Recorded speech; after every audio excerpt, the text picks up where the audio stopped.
अगर बहन जी इंडिया गठबंधन का हिस्सा बनती हैं, मेरा ऐसा मानना है कि 350 सीटें इंडिया गठबंधन के साथ आएंगी।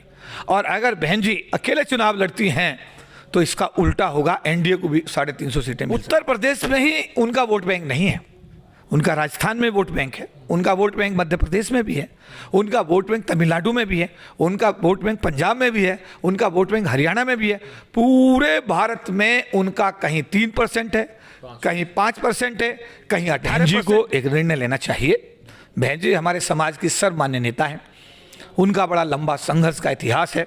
समाज के लिए उन्होंने बहुत कुछ किया और जितना उन्होंने किया है मान्यवर काशीराम जी और बाबा साहब के बाद में इतना किसी दूसरे दलित नेता ने उसका 100वां भाग भी 1000वां भाग भी नहीं किया।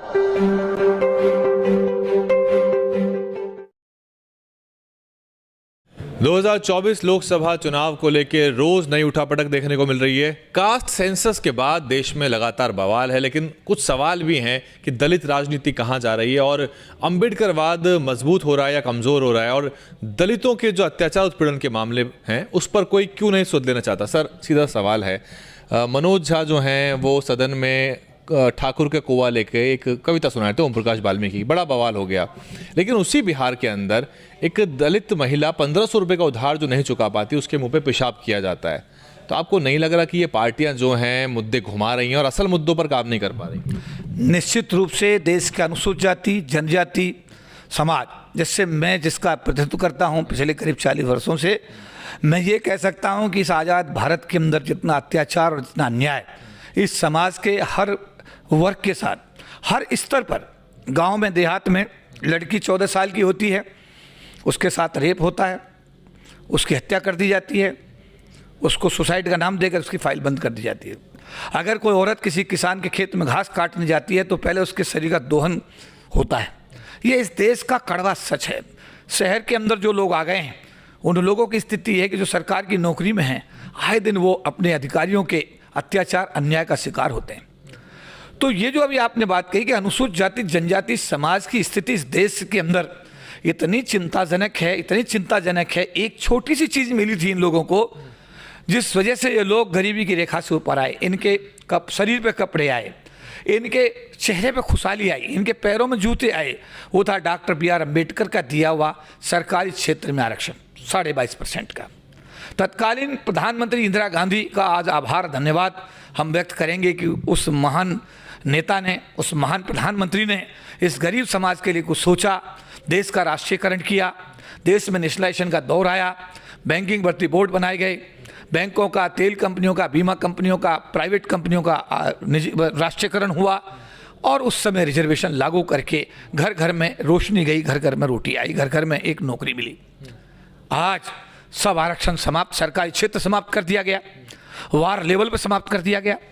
जब समाप्त कर दिया गया तो सवाल यह है कि जो पूना पैक्ट गांधी और बाबा साहब के बीच हुआ था, जब पाकिस्तान बन रहा था, अछूतिस्तान की मांग हो रही थी, पृथक निर्वाचन की बात हो रही थी, और उसके बाद डॉक्टर अम्बेडकर को मजबूर किया और उन्होंने 22.5% के इस आरक्षण सरकार की नौकरी में और 25% के लोकसभा विधानसभा के आरक्षण से उन्होंने बेचारों ने अपनी तसल्ली की। आज उनके उस समाज के आरक्षण का क्या हुआ सवाल है। देश के हर राजनीतिक दल से मैं सवाल करता हूँ, हर देश की न्यायपालिका से, जुडिशरी से मैं सवाल करता हूँ, देश को चलाने वाले लोगों से मैं अनुसूचित जाति जनजाति समाज का एक प्रतिनिधि होने के नाते एक सवाल करता हूं आज कि आज 6 लाख लोग सरकार की नौकरी में बचे हैं, 34 लाख लोग सरकार की ये निजीकरण की नीति से बाहर हो गए। क्यों नहीं निजी क्षेत्र में आरक्षण लाया गया? अगर सब निजी क्षेत्र के लोग बैंकों का पैसा इस्तेमाल करते हैं जो सरकारी है, लाता कौन सर? लाता कौन? सरकार। जो सरकार जिनकी जिम्मेदारी है, जो लोग सरकार चला रहे हैं उनकी जिम्मेदारी में आता है कि इस भारत के इतने बड़े तबका जो 1/4 आबादी है उसके विकास की बात किए बिना, उसके विकास की बात किए, भारत राष्ट्र के विकास की बात हो रही है। अगर इस 1/4 आबादी का विकास नहीं होगा, भारत का विकास कैसे होगा? भारत कैसे एक सबल राष्ट्र बनेगा? लेकिन ये सब चीजें हवाई हैं, कहीं कोई एजेंडा नहीं है किसी प्रकार का भी। अनुसूचित जाति जनजाति समाज की मैं स्थिति देखता हूं, गांव में तो बद से बदतर है। जो लोग सरकार की नौकरी में आकर के एक पीढ़ी उनकी सुधरी थी, आज वो बैक टू पेविलियन वापस जाने के लिए मजबूर हो रहे हैं। पॉलिटिकली भी सर हाशिए पर ही जा रहा है। मैं आपको इशारा जो है ले जाना चाहता हूँ कि दलित राजनीति कमज़ोर हो रही है मोटे तौर पे। इस मर्म को आप भी समझते होंगे, दलित नेता हैं आप। ये जो बीएसपी कमज़ोर हुई आंकड़ों में, तो वोट बैंक की ताकत कम हुई, तो बहुत सी पार्टियों को लग रहा है कि बिखरा हुआ वोट है और अब उसकी वैल्यू कम होती जा रही है। इसलिए अब जो है ओबीसी राजनीति का उभार है और जो दलित राजनीति वो हाशिए पर है। क्या कहना चाहिए? देखिए, मैं तो ये कहूँगा कि ओबीसी राजनीति भी अभी तो मतलब कहने का मतलब ये है कि मैं उसे कोई बहुत बड़ी उपलब्धि के रूप में नहीं देख रहा हूँ। कास्ट सेंसस में पीठ थपथपा रहे हैं। नहीं, मैं जो कह रहा हूँ आपको, एससी हो, एसटी हो, ओबीसी हो, माइनॉरिटी हो, चारों समाज समझ लें। चारों समाजों को मैं कहना चाहता हूँ, अनुसूचित जाति, अनुसूचित जनजाति, ओबीसी, माइनॉरिटी, ये बहुजन समाज जिसको कहते हैं, 85% जो काशीराम जी का 85% का फार्मूला है, आज तक ये सारे समाज हाशिए पर ही हैं।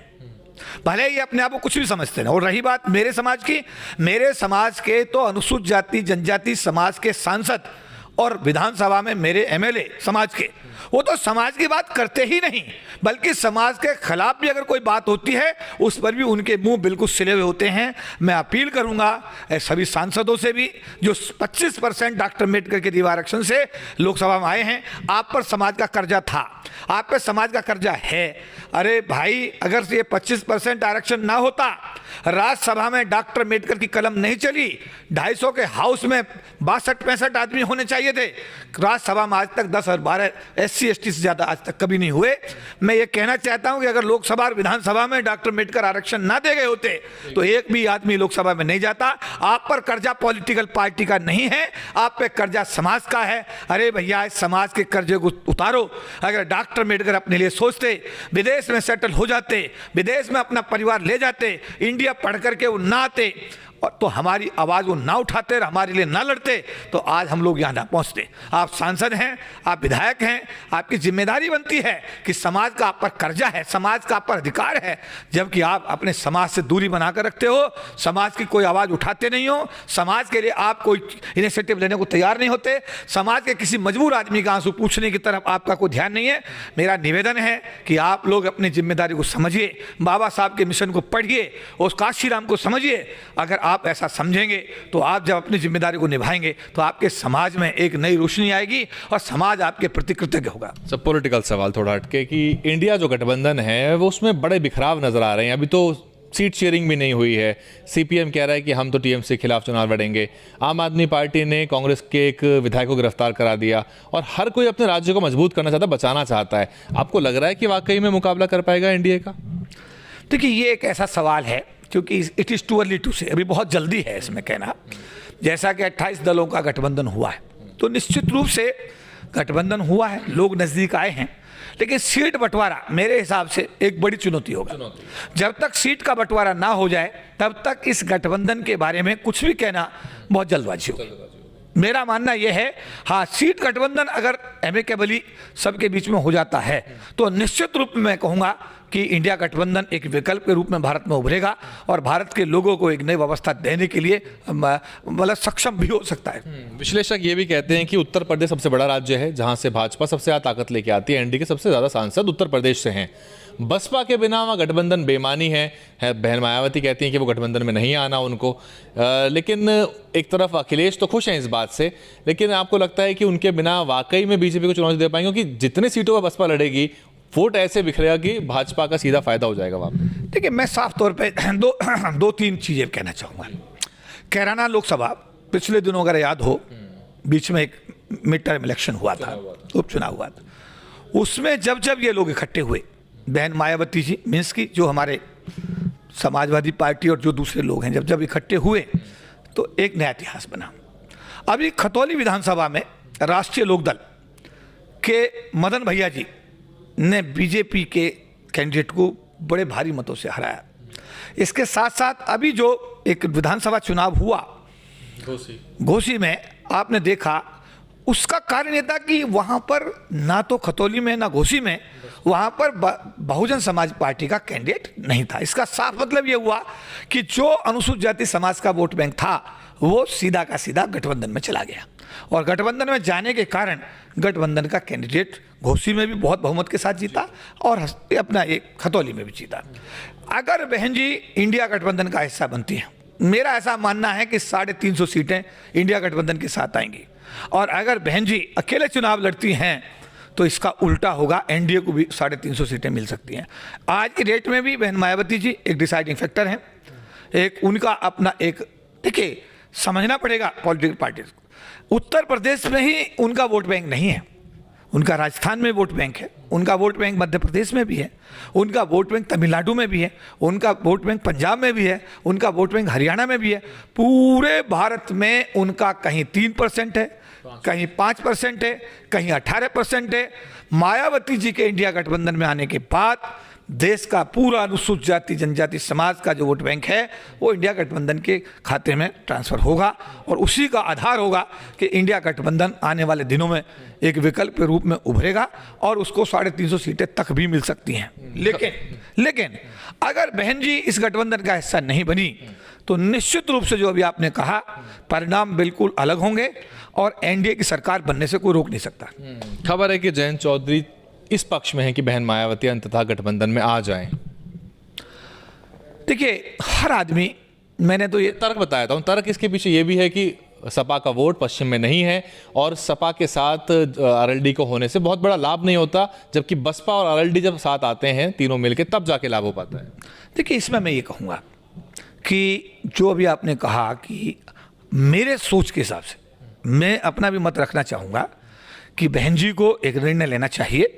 बहन जी हमारे समाज की सर्वमान्य नेता हैं, उनका बड़ा लंबा संघर्ष का इतिहास है, समाज के लिए उन्होंने बहुत कुछ किया, और जितना उन्होंने किया है मान्यवर काशीराम जी और बाबा साहब के बाद में इतना किसी दूसरे दलित नेता ने उसका 100वां भाग भी 1000वां भाग भी नहीं किया। तो मैं ये कहूँगा कि समय की नजाकत को समझते हुए बहन जी को एक निर्णय लेना चाहिए, और उनका समाज कहाँ सुरक्षित होगा, उनके समाज के हित कहाँ संरक्षित हो पाएंगे, उनको निर्णय लेकर के समाज को एक नई दिशा देने की मतलब ये जिम्मेदारी को उन्हें निभाना चाहिए। बहुत बहुत शुक्रिया केपी चौधरी साहब, आरएलडी के राष्ट्रीय महासचिव हैं। उससे पहले वो एक दलित नेता के रूप में लगातार दलितों के मुद्दों को उठाते रहते हैं, लेकिन बात बहुत साफ सीधी है कि दलितों को अपनी राजनीति खत्म नहीं करनी चाहिए। वो केवल दलितों के अपने लिए महत्वपूर्ण है, बल्कि बाकी पार्टियों में जो दलित नेता हैं उनके लिए भी एक महत्व का कारण बनता है। अपना घर जला के अगर दलित दूसरे के घर में रोशनी करेंगे तो अंततः जो बहुजन समाज है वो कमजोर होगा और दलित राजनीति धीरे धीरे हाशिए पर जाएगी। फिलहाल बने रहिए और कमेंट करिए इस पूरे मुद्दे पे आप क्या कुछ सोचते हैं। DNN हिंदी को सब्सक्राइब करने के लिए दबाएं लाल रंग का सब्सक्राइब बटन और घंटी का बटन दबाकर ऑल नोटिफिकेशन पर क्लिक करें। चैनल को जिंदा रखने के लिए नीले रंग का ज्वाइन बटन दबाकर चैनल को आर्थिक सहयोग करें।